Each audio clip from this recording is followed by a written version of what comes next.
بسم اللہ الرحمن الرحیم. ڈیئر اسٹوڈنٹس، السلام علیکم. تعلیم کی دنیا میں کامیابی صرف محنت کا نہیں بلکہ ایک درست حکمت عملی کا بھی تقاضا کرتی ہے، خصوصاً انٹرمیڈیٹ کے دوسرے سال میں، جہاں ہر مضمون اپنی ایک مسلم حقیقت رکھتا ہے.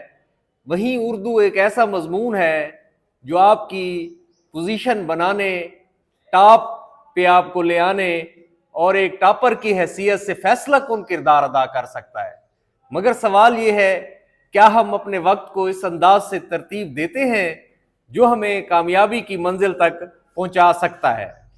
آج کی اس نہایت اہم ویڈیو میں ہم بات کریں گے ٹائم مینجمنٹ کی، یعنی وقت کو اس خوبصورتی سے تقسیم کرنا کہ نہ صرف آپ اردو میں نمایاں نمبر حاصل کر سکیں بلکہ بورڈ میں پہلی پوزیشن، ٹاپ پوزیشن والوں کی صف میں شامل ہو جائیں. ہم آپ کو وہ اصول اور طریقے بتائیں گے جو ٹاپر طلبہ اختیار کرتے ہیں اور جن کی بدولت وہ کامیابی کی بلندیوں کو چھو جاتے ہیں. اگر آپ بھی چاہتے ہیں کہ آپ کا نام نمایاں طلباء میں شمار ہو تو اس ویڈیو کو آخر تک ضرور دیکھیے، کیونکہ یہ آپ کی تعلیمی زندگی کا رخ بدل سکتی ہے، زندگی کا دھارا بدل سکتی ہے. تو آئیں دیکھتے ہیں کہ ٹائم مینجمنٹ کیا ہے. کلاس 12ویں پرچہ اردو. صرف آپ اس ویڈیو کو غور سے دیکھ جائیں اگر، تو آپ کے پورے نمبر آئیں گے، 90+ مارکس آئیں گے. کیا کیا چیزیں جو ہے نا یہ ضروری ہوتی ہیں تو اس کے حوالے سے دیکھیں. پہلے تو آپ کی 20 نمبر کی معروضی ہے، 20 منٹ میں آپ نے اس کو کرنا ہوتا ہے، اور 5 نمبر اسباق ہوتے ہیں، 5 نمبر رموز اوقاف، 5 نمبر مطابقت اور 5 نمبر امدادی افعال. تو یہ ٹیکنیکل معروضی ہوتی ہے. ساری ویڈیوز جو ہے وہ موجود ہیں، اگر دیکھ لی جائیں آپ کی تو آپ کے پورے مارکس آ سکتے ہیں. اسباق والی معروضیوں کو خاص طور پہ سبقوں کے اندر سے یاد کرنا پڑتا ہے، یا پھر کوئی ہیلپنگ بک ہے اس کے آخر سے، تو وہ وہاں سے ہو جاتی ہیں. تو اب حصہ انشاء ہے 12ویں کلاس کا. ٹھیک ہے، تو ہم دیکھیں کہ بھائی پہلے سب سے سوال نمبر 2 ہوتا ہے، درج ذیل اشعار کی تشریح کیجئے، نظم کا عنوان اور شاعر کا نام لکھیے. نظم کا عنوان، شاعر کا نام آپ نے لکھ دیا. پہلے نظم کے اشعار کی تشریح، نظم کا عنوان، شاعر کا نام، پھر دونوں اشعار آپ اکٹھے لکھیں گے. اس سوال کی ترتیب ہوتی ہے 1 جمع 8 برابر 10. تو آپ نے اس کو 20 سے 25 منٹ میں آپ نے اس کو کرنا ہے. 2.5 سے 3 پیج آپ نے کر جانے ہیں، اور اس میں آپ کے جو اشعار ہیں ان کے مفہوم کلیئر ہوں. اب اس سوال کی ترتیب ہوتی ہے 1 جمع 8 برابر 10. تو 10 نمبر کا یہ سوال ہے. تو مطلب دونوں اشعار اکٹھے لکھنے ہیں. اگر اکٹھے نہیں لکھیں گے تو بورڈ کی طرف سے ہدایت ہوتی ہے کہ ان بچوں کے مارکس جو ہے وہ کاٹ لیے جائیں. تو اب یہی ہے کہ آپ دونوں اس کا مفہوم کلیئر ہو.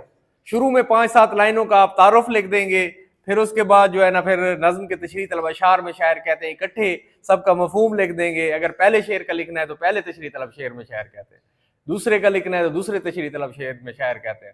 مفہوم کلیئر، 5-7 لائنیں، تعارف، اسلوب، اور پھر جو ہے اس میں ریلیٹڈ اشعار. اب 3 سے 4 آپ ریلیٹڈ اشعار لکھیں، 20 سے 25 منٹ میں سوال کو لکھ جائیں، 2.5 سے 3 پیج. اگر آپ کے مفہوم کلیئر نہیں ہوں گے، ریلیٹڈ شعر اچھے نہیں ہوں گے تو پھر آپ کے مارکس اس میں سے کٹ جائیں گے. تو یہ ٹیکنیکل سوال ہے جس میں سے آپ کو ہر نظم کے کم از کم 4-5 حوالے آنے چاہیے، مفہوم آپ کا بالکل کلیئر ہو. پھر اس کے بعد آتا ہے بے جز اس کا غزل کے اشعار کی تشریح کی سرخی. شاعر کے نام کا 1 نمبر ہے، اور 1 جمع 3 جمع 3 جمع 3 برابر 10. تو ہر شعر کو خود بتا رہا ہے کہ علیحدہ علیحدہ لکھو. تو نمبرنگ کر کے پہلا، دوسرا، تیسرا، پھر اس کی علامت ڈال کے پھر اس میں جو ہے نا پہلے شعر میں تعارف لکھیں گے، شاعر کا اسلوب لکھیں گے 5-7 لائنیں. پھر اس کے بعد جو ہے آپ آگے اس کا مفہوم پہلی لائن میں لکھ دیں. مفہوم اوپر سرخی نہیں دینی، سرخی دیں گے تو تھوڑی غلطی ہوئی تو آپ کے مارکس کاٹ لے گا. تو نیچے آ کے آپ نے جو ہے نا تشریح طلب شعر میں شاعر کہتے ہیں پہلی لائن میں مفہوم بیان کر دیں. جب پہلی لائن میں آپ نے مفہوم بیان کر دیا تو وہ بالکل ٹھیک ہے، اور ہر شعر کے ریلیٹڈ آپ جو ہے نا 2 شعر لکھیں. تو 8 جمع 8 منٹ ایک شعر کو کریں. آپ کے 25 منٹ میں یہ سوال ہو جانا چاہیے، اور اس سوال کو آپ سیکنڈ لاسٹ پہ کریں گے، یاد رکھنا. ٹھیک ہے، اب آپ کا مفہوم بھی کلیئر ہے، اسلوب بھی ٹھیک ہے، اور ریلیٹڈ اشعار بھی ٹھیک ہے، تو پھر آپ کو پورے نمبر دے جائے گا. یہ کم از کم آپ کا 8 منٹ میں ایک صفحہ پورا اور آدھا صفحہ 1.5 پیج آپ کا ہو جائے گا. تو یہ اتنی لینتھ بنے گی اس کی. ٹھیک ہے. اچھا، اب تیسرا سوال جو ہوتا ہے، اب دیکھیں 14 سبق ہیں. ٹھیک ہے 14 سبق ہیں آپ کے. اب 14 سبقوں میں سے پہلے 7 میں سے آپ کا خلاصہ بھی آ جائے گا, تشریح بھی آ جائے گی, دوسرے 7 میں سے خلاصہ اور تشریح